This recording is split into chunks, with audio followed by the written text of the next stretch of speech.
Hey everyone, in today's video we will guide you through the SEO tools required for YouTube SEO.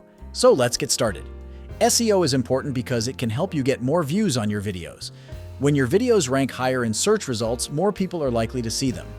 This can lead to more views, subscribers, and engagement for your channel. There are two main tools that are most popular due to their deep algorithms and AI features.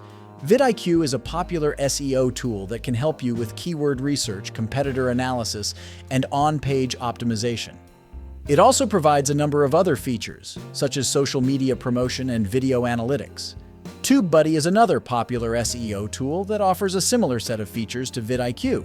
It also includes some unique features, such as the ability to bulk update your videos and create custom thumbnails. They offer keyword research tools to find relevant keywords that people are searching for.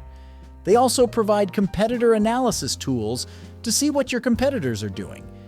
If you want to learn which tool is best for your YouTube channel, watch our video on the comparison of TubeBuddy vs vidIQ. And there you have it.